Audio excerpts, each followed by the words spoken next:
I'm David Kroll from Mortgage Network, and I'm with Emily Johnson from Polaris Capital.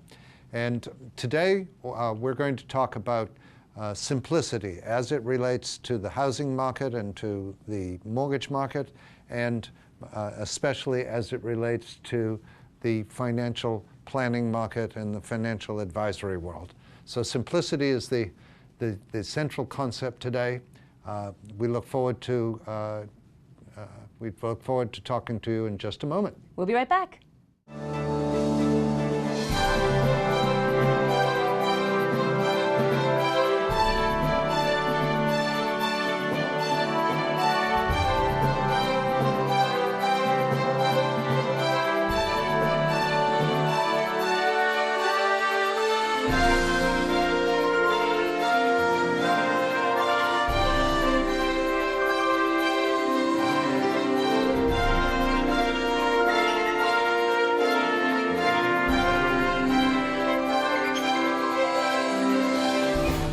Welcome back to Money Matters. I'm Emily Johnson, founder of Polaris Capital Advisors. And I want to begin this segment the same way that we begin every week by saying that I firmly believe that everyone can benefit from quality financial advice and that everyone needs a financial advisor. And this week I want to drive that point home with the concept of simplicity and what simplicity means to you and your financial life. So I'm going to start with a little prop here. Everybody probably recognizes the almighty Fitbit. You probably have one on your wrist, or at least somebody in your household does. The genius behind the Fitbit is that it's simple. It doesn't involve showing up at a class for an hour and a half, signing up for a monthly membership, learning some new interval training. All it involves is putting it on your wrist and watching your steps add up, and then determining at the end of the day, did I take enough steps for whatever my goals are for my fitness? It's that simple. Thus, it's that popular.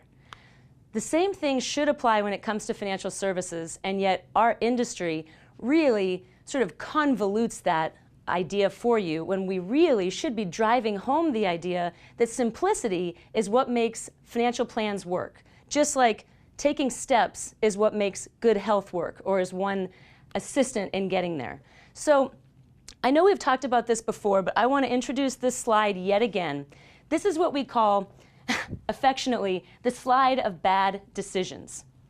What this actually shows us here in blue, really simply, is that if we invested our funds in the S&P, which is just the broad equity index, over the course of 20 years, we would achieve these returns. So if you look at this bar right here, that's actually 20-year rolling average. This bar is 20 years before that. So this is 20-year rolling average. If you had those funds invested, that's what you would achieve if you basically set it in the S&P and forgot about it.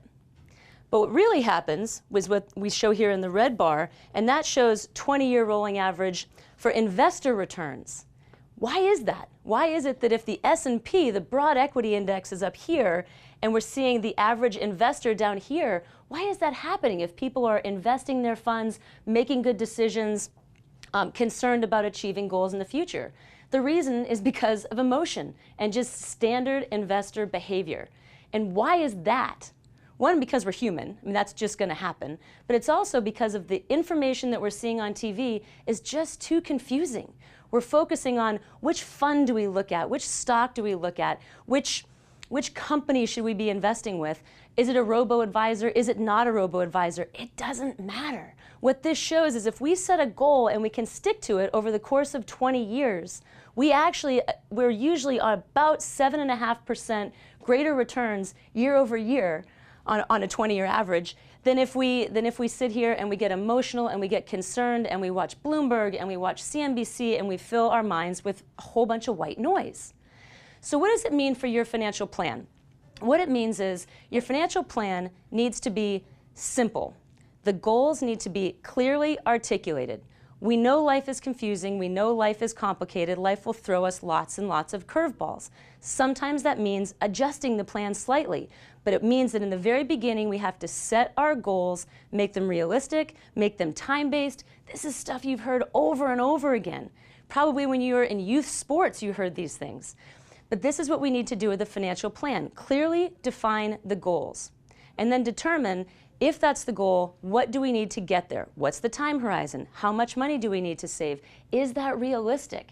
I can't tell you how many times, and I feel the same way myself actually, that I'm sitting in my office and we define a goal for someone and we look at what the cash outflows are going to need to be on that goal, and it's just not realistic. So what that's going to do is cause people to stop. It's just like when you set weight loss goals that are basically unrealistic, and when you don't achieve them, you say, you know what, to heck with it, I'm going to go back and eat the cake. It doesn't really matter. You have to set realistic, very clearly defined, very clearly articulated goals that you believe in, and if you're married, that your spouse believes in. If it's for a business, then what your business partner believes in. Those types of things are extremely important to setting a very simple, successful financial plan. The next is going to be in execution. So now you've set this plan. You have a pretty glossy piece of paper in front of you with pretty pie charts and X dollar is supposed to be going here, Y dollar is supposed to be going there. Actually executing it. Sit down, do it. That's another area where a financial advisor can just help you because it can seem so complicated. When you look at Bankrate.com or any of the wonderful Motley Fool, any of the other wonderful resources, and they are wonderful resources that we have available to us, it's confusing. Do you want to open a Vanguard ETF account? Do you want to open a CD at your local bank? There's a big question there about what are you comfortable with and what are you going to stick to? Find something that's simple that you're going to stick to that will allow you to achieve the returns that you need to achieve, which basically means will allow you to stay in the game for the next 20 some odd years, however long it is that you need to achieve the goal that you're setting. So the next part is going to be an execution. The third is simplicity of maintenance, simplicity of reviews. Don't need to reinvent the wheel on this one either. You don't need to review it every single week. I will have one caveat in that. If you are new to investing or getting back to investing or new with a financial advisor and you want to sit down with that person on a more regular basis to feel comfortable, fine, go ahead. That's something that you need to know about yourself and know about your risk profile and your ability to stick with a plan.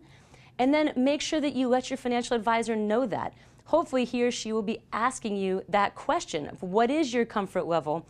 Are you going to go 100% to cash if we have a 5% bad week? Or are you going to be able to stick with the plan?